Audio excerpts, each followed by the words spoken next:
बिहार से यूपी पे आता हूँ मैं, बिहार से मैं यूपी पर आता हूँ। यूपी में जो अपेक्षा थी बीजेपी की, जिस किस्म का प्रदर्शन हो वैसा हुआ नहीं, ऐसा आपने भी देखा। आपका व्यक्तिगत मत क्या है, किस वजह से ये हुआ कि जो सबसे बड़ी पार्टी थी बीजेपी वो घट के 30 से 35 सीटों के आसपास आकर? देखिए, मेरा नेताओं के साथ उठना बैठना है भी नहीं, मेरा कलाकारों के साथ उठना बैठना है, मैं संगीत का आदमी हूँ, तो इस विषय पे मैं ज़्यादा नहीं बोल पाऊंगा। फिर भी कोई व्यक्तिगत मत तो होगा ही ना देखिए, आपका। मेरे कहने का मतलब कि आपको अगर कोई नकार रहा है तो आपके अंदर कमी तो होगी। अगर खेसारी को कोई छोड़ रहा है तो खेसारी के अंदर कमी होगी या खेसारी को हम समझ नहीं पाए, नहीं तो हम समझ गए इसलिए छोड़ दिए। दोनों विषय होती है कि या तो मेरी व्यक्तिगत चीजों को आप समझ जाएंगे तब छोड़ देंगे कि आदमी सही नहीं है, और नहीं तो आप तब छोड़ देंगे कि ये आदमी समझ में नहीं आ रहा है। तो अगर आप सही समझ गए तो आप मेरे साथ रह जाएंगे, और आपने समझा ही नहीं तो समझने के लिए रहेंगे। तो विषय दोनों होता है, या तो हम नहीं समझ पाते हैं इसलिए छोड़ देते हैं, अगर हम समझ गए हैं तो छोड़ देते हैं कि नहीं यार ये आदमी ठीक नहीं है, इसको चुनना ठीक नहीं है। तो कहीं ना कहीं नेताओं की जो गतिविधि है ना सर, अगर कोई नेता आपके पास वोट मांगने जाता है तो वो मांगने जा रहा है ना आपसे, तो आप वो तो अपनी इच्छा जाहिर कर रहा है कि आप मुझे वोट दीजिए। तो भाई आप पूछिए ना उससे कि आप मुझे क्या दोगे, आप भी पूछिए। वो तो आपसे मांग रहा है, आप भी मांगिए। आप अपने बच्चों का अधिकार मांगिए, आप अपने बच्चों की शिक्षा मांगिए, आप अपने बच्चों की परवरिश मांगिए, आप अपने बच्चों का भविष्य मांगिए। आप मांगिए नहीं रहे हैं और वो मांग रहा है, और वो 5 साल के लिए मांग के लेके गया, उसके बाद पूछेगा भी नहीं कि आपके बच्चे के भविष्य क्या होगा। बिल्कुल, जनता के मूलभूत अधिकारों को लेकर आप बहुत संजीदा मुझे जान पड़ते हैं। मैं ये समझना चाहता हूँ आपसे, आपका पूरा जीवनी मैंने पढ़ा, देखा कि कैसे आप बहुत मुश्किलों से यहाँ तक पहुँचे हैं, और आज आप वो नाम बन चुके हैं जिसको परिचय की गरज नहीं है। मैं खुद जब आपके बंगले पर आया तो मैंने देखा कि लोग आपके साथ तस्वीर खिंचाने के लिए मरे जा रहे हैं। तो ये लोकप्रियता बहुत कम लोगों को नसीब होती है, ये फैन बेस मिलना बहुत कम लोगों को नसीब होता है।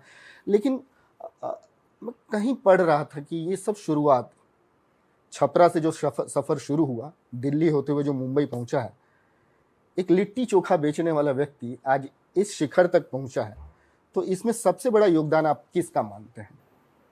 योगदान मेरी गरीबी का था। भगवान आपको गरीब बनाता है ना तो आपको सबसे बड़ा अवसर देता है अमीर बनने का। गरीब पैदा हुए थे हम, लेकिन मरना है मुझे अमीर बन के। ये मेरे सपने हमेशा से ऐसे ही रहे कि मेरी ज़रूरतें बहुत थी। आज बचन कहीं ना कहीं मेहनत से बनता है, और अभिषेक बच्चन किस्मत से। सर किस्मत किसी के पास होती नहीं है, और किस्मत लोग कहते हैं ना भाग्य में होगा तो मिल जाएगा। ये मोबाइल यहाँ पड़ा है, भाग्य में है मेरे मोबाइल, लेकिन मुझे कॉल करने के लिए उसको उठाना तो पड़ेगा। उठा भी लूँगा तो आपसे बात करने के लिए मुझे नंबर लगाना पड़ेगा। नंबर लगा भी लूँगा तो बात करने के लिए शब्द होने चाहिए। तो ज़िंदगी में कुछ नसीब में होता नहीं है, नसीब बनाना पड़ता है। तो सबसे बड़ी चीज़ कि मैंने कोशिश की, और मेरी गरीबी मेरे पे इतना हावी थी कि मुझे करने का अवसर प्राप्त हुआ।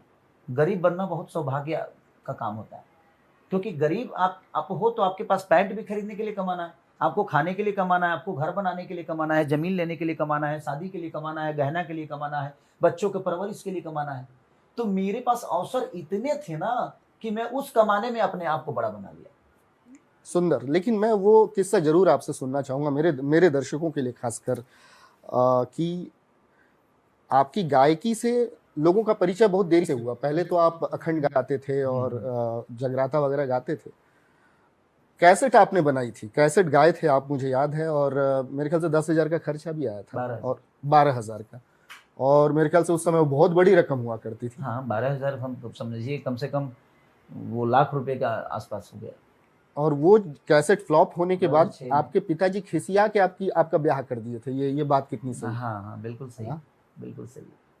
और उसके बाद लिट्टी चोखा तक के ठेले तक का सफर। मैं अपनी शादी में 3 बजे सुबह तक आया हूँ। अच्छा। हाँ, मैं 3 बजे सुबह में गया था अंगना में शादी करने, और 3 बजे सुबह तक तो मैं ही गा रहा था, ऑर्केस्ट्रा था, गा रहा था। बट एक चीज़ें हैं कि वो सारी चीज़ें जो है ना मेरे ज़हन में हमेशा याद रहती है। मेरी गरीबी, मेरी चीज़ें जो है, मेरे बुज़ुर्गों का आशीर्वाद, और इसमें योगदान कहीं न कहीं देखिए, अगर मुझे प्रॉब्लम नहीं होती ना, तो उस प्रॉब्लम से निकलने का हल मैं नहीं निकाल पाता।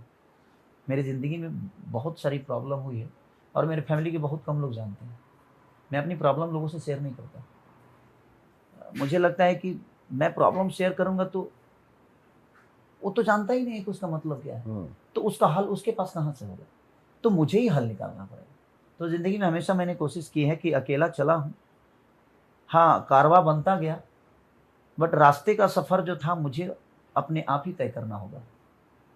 चाहे वो मेरे परिवार का अपना सफ़र हो, या मेरे अपने ज़िंदगी का सफ़र हो, या मेरे रिश्तेदारों का हो, या मेरे आगे बढ़ने का सफ़र हो, वो हमेशा मुझे तय तो खुद ही करना पड़ेगा। मेरे आखिर के 2-3 सवाल हैं खेसारी भैया।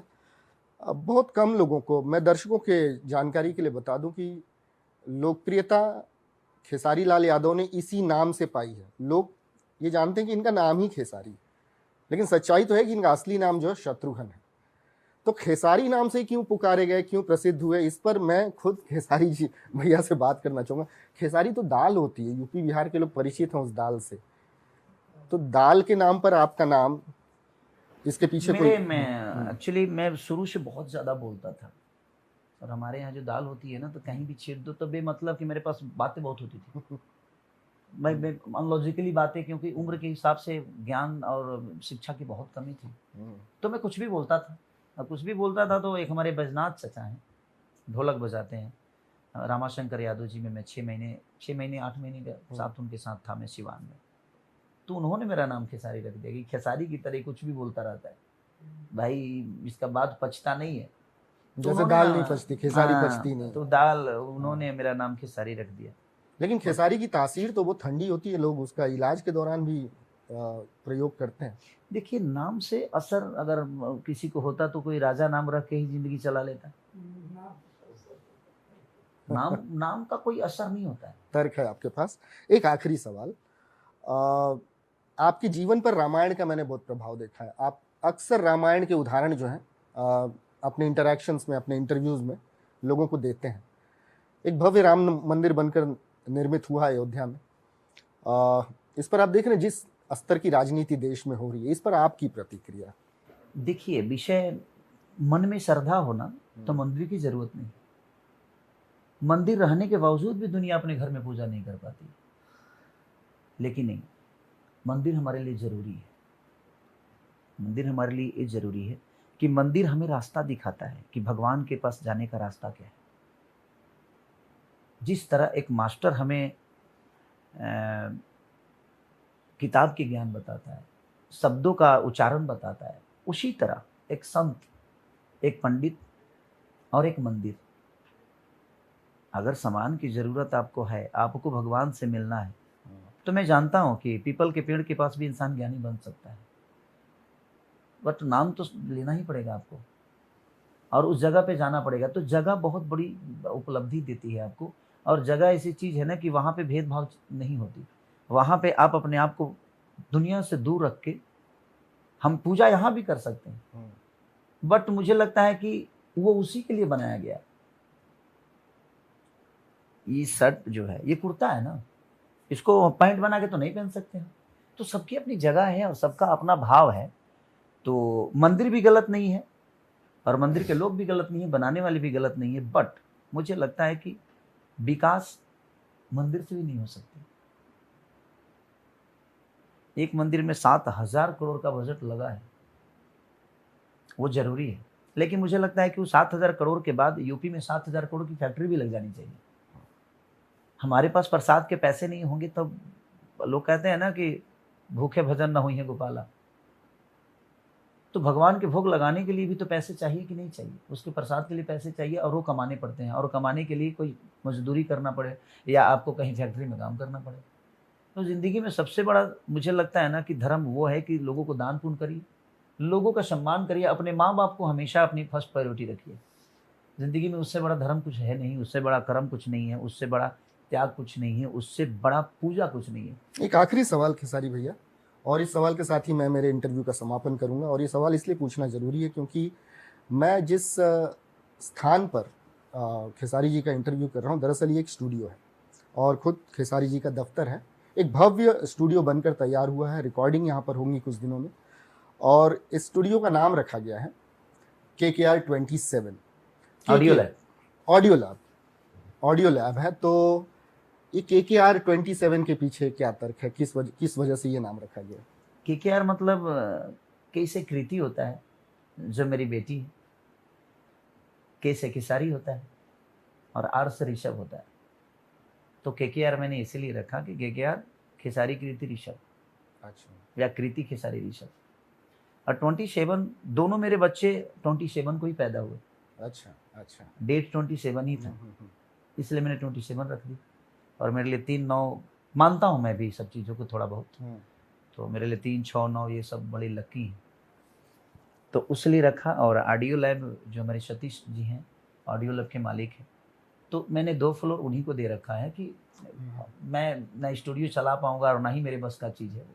मैं तो इसलिए ये बना दिया ताकि मैं अपने बच्चों के साथ रह के 10 कदम पे घर है, 10 कदम से आकर जब तक खाना बनेगा तब तक मैं एक सिनेमा का डबिंग कर दूंगा, 4-5 गाने गा लूंगा।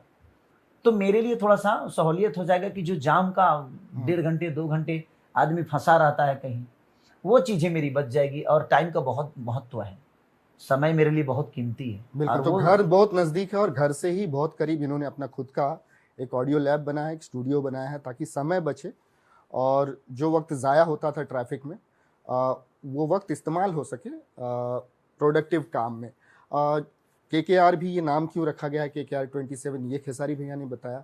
मैं आप लोगों को एक चीज़ और बता दूं कि खेसारी भैया अपनी बेटी से बहुत अटैच्ड हैं। दरअसल वो मानते हैं कि उनकी बेटी जब हुई उसके बाद इनका भाग्योदय हुआ, और ऐसा इन्होंने दावा भी किया और इसके पहले भी कुछ इंटरव्यूज़ में। क्यों मानते हैं आपकी बेटी की वजह से भाग्योदय हुआ? संघर्ष वहाँ खत्म हो गया कि संघर्ष वहाँ से शुरू हुआ? बेटियां जो होती हैं ना, मुझे लगता है कि जीवन की सबसे बड़ी अनमोल रत्न होती हैं। एक बेटी की वजह से भी मैं पैदा हुआ, एक किसी की बेटी ही मेरी बीवी बनी और उसके माध्यम से कृति की जन्म हुआ। तो एक माध्यम बेटियां होती हैं परिवार में। अगर आपके घर में औरतों का सम्मान नहीं है ना, तो आपका घर समझ लीजिए कि रावण से कम नहीं। और हमेशा औरतों को बात मानना चाहिए कि कई के बात माने राजा दशरथ, तो राम को वनवास हुई। राम को वनवास हुआ तो कितने लोगों का उद्धार हुआ। वही रावण मदोदरा का बात नहीं माने तो विनाश हो गया। तो कोशिश हमेशा करिए कि औरतों का सम्मान और उनका बात हमेशा मानिए आप।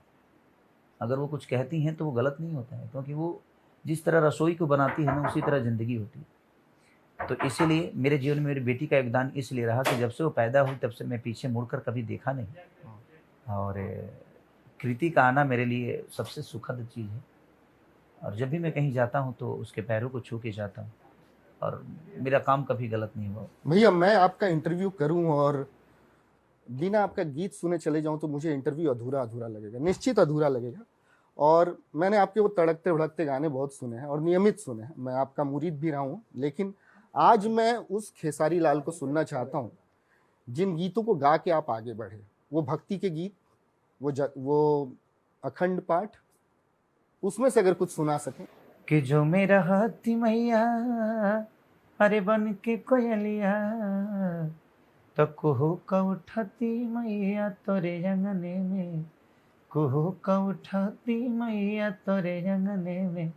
ये मेरे भजन बहुत अच्छे थे और बहुत सारे भजन हैं। अब कभी हम लोग भी आपने गाया, छठ का तो माहौल अभी नहीं, छठ का भी माहौल नहीं है। तो अभी कभी हम फिर बैठेंगे तो बहुत सारे गाने के साथ बैठेंगे। चलिए तड़कता भड़कता ही कोई एक हमारे दर्शकों के लिए जिन्होंने आपको सुना है। कि कर खाती करब भौजी अब के पार सही अरब गईले न, तो सेज पके कर संगे लहड़ब सही अरब गईले न।